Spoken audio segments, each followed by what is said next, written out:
मंदिर में यह जो लड़कियां नाच रही हैं, वह सभी देवताओं की पत्नी हैं। ऐसा यह पंडित उनसे बोलकर उनके साथ रोज अत्याचार करता था। पर एक दिन यह लड़का नवरात्रि के समय में उस मंदिर में एंट्री मारता है और जब वह सभी लड़कियां नाच रही थी तभी उन्हीं में से एक लड़की उसे पसंद आ जाती है। नृत्य खत्म होने के बाद वो लड़की एक बच्ची को आशीर्वाद देके चली जाती है। तब लड़का अपने दोस्त से उन लड़कियों के बारे में पूछता है। उसका दोस्त बताता है कि यह बंगाल की आई हुई देवदासियां हैं जो कि नृत्य करने के लिए ही सिर्फ बाहर आती है, बाकी वह अंदर लोगों को खुश भी करती है। तब लड़का उसे एक थप्पड़ मारता है। अगले दिन फिर से वह सभी देवदासियां नाचने के लिए आती है, पर इस बार जब वह जा रही थी तभी गलती से उस लड़की का घुंघरू टूट जाता है। लड़का तुरंत उसके पास जाकर बोलता है, क्या आप मेरे साथ बाहर चलेंगी? लड़की ये सुन के काफी खुश तो होती है, पर फिर भी वो चुपचाप उठकर वहाँ से भाग जाती है। कुछ देर बाद पंडित उनके पास आता है और रोज की तरह एक लड़की को अपने साथ ले जाता है। पर अगले दिन जब उनमें से एक देवदासिया प्रवचन दे रही थी तब लड़का उससे पूछता है, जिसने इस पूरी सृष्टि को बनाया, आखिर उनकी पत्नियों को कैद करके क्यों रखा जाता है? तब वो बात को घुमाकर प्रसाद बंटवाने लगती है। लड़का उस लड़की से बोलता है, मैं रात के 9 बजे दक्षिण दिशा गेट पर तुम्हारा इंतजार करूंगा। रात के 9 बजे वो लड़की अपना सारा घुंघरू निकाल के उससे मिलने जाती है।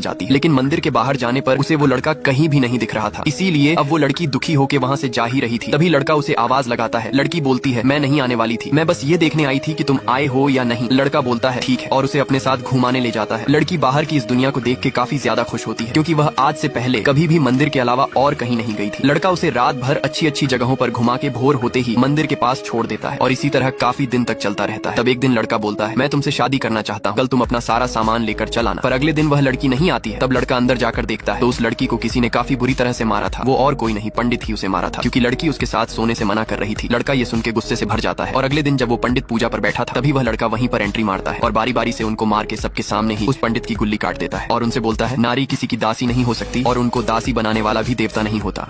ये दोनों एक दूसरे के साथ भाग के शहर में शादी कर लेते हैं, पर उनके पास रहने के लिए कोई घर नहीं था, इसीलिए लड़का एक आदमी के पास नौकरी मांगने जाता है। आदमी बोलता है, बिना सैलरी के नौकरी दे सकता हूँ, रहना और खाना फ्री। लड़का बोलता है, ठीक है, और नौकरी पर लग जाता है। लड़का एक लेखक होता है जो कि तरह तरह की कहानियां लिखा करता था, जिससे लोगों को काफी सीख मिलती थी। कुछ ही दिनों में उसकी बुक काफी पॉपुलर हो जाती है और वह चारों तरफ मशहूर हो जाता है। पर एक दिन उसका भाई उसके घर पर आता है और उसे बताता है, भैया का तबीयत बहुत खराब है, वह तुम्हें देखना चाहते हैं, और उसे अपने साथ घर चलने के लिए बोलता है। पर लड़की उससे बोलती है, मुझे कुछ ठीक नहीं लग रहा है, प्लीज आप वहाँ मत जाइए। लेकिन लड़का उसकी बातों को इग्नोर करके घर जाने लगता है। घर जाने पर उसे पूरा घर सुनसान टाइप का लग रहा था। लड़का बोलता है, बच्चे कहाँ हैं? उसकी भाभी बोली, वह अब हॉस्टल में रहते हैं। पर लड़का जब खाना खा रहा था तभी उसका भाई आता है और उससे बोलता है, मैंने तेरे लिए एक लड़की देखी है, चलकर देख ले। तब लड़का, मैं ऑलरेडी शादीशुदा हूँ। तभी उसके घर का नौकर उस लड़की के बारे में उल्टा सीधा बोलने लगता है, जिसके कारण से लड़का गुस्से में उसका गर्दन पकड़ लेता है। तभी उसका भाई उसके पेट में एक खंजर मार के बोलता है, तूने उस अछूत लड़की से शादी करके हमें भी अछूत कर दिया था, अब तेरे मरने बाद ही अब हमें संतुष्टि मिलेगी। ये लड़का जब अपनी गर्लफ्रेंड के साथ चूमा चाटी कर रहा था तभी अचानक से उसके साथ एक अजीब घटना घटती है। उसे एक लड़की मंदिर में नाचती हुई नजर आती है और लड़का गलती से उसका नाम ले लेता है। तभी ये लड़की उसे बेड से नीचे पटक के बोलती है, ये रोजी कौन है? तुम भी बाकियों की तरह निकले एक लड़की से प्यार नहीं कर सकते। पर लड़के को उस लड़की के बारे में सच में कुछ पता नहीं था। वो उस लड़की को समझाने की बहुत कोशिश करता है, पर लड़की यहाँ से चली जाती है। अगले दिन लड़का वो सारी घटनाएं अपने दोस्त को बताता है। उसका दोस्त बोलता है, अबे लड़की को छोड़, अपने काम पर फोकस कर, उसकी जैसी 36 आएगी 36 जाएगी। लड़का अगले दिन से अपने काम पर फोकस करता है और एक धमाकेदार मूवी बनाता है। उसकी मूवी इतनी जबरदस्त होती है कि पूरा बॉक्स ऑफिस फाड़ देता है। पर एक दिन जब उसे उसके कॉम्पिटिटरों के बीच बेस्ट मूवी का अवार्ड मिलने वाला था तभी उसे वहीं पर एक चौंका देने वाली बात पता चलती है और उसके ऊपर केस भी हो जाता है। दरअसल जो वो मूवी बनाया था वो आज से 50 साल पहले बंगाल के एक आदमी ने उसे लिखा था और लड़का ठीक उसी की तरह मूवी बनाया था, जिसके कारण से उसके ऊपर कॉपीराइट का मुकदमा दर्ज हो जाता है। पर जिसने उस मूवी को लिखा था वो और कोई नहीं, यही लड़का था और उस समय इसका नाम श्याम सिंह रॉय था। पर इसके भाइयों ने ही इसके साथ गलत किया था, जिसके कारण लड़का अपना दूसरा जन्म लेकर उस मूवी को कंप्लीट किया।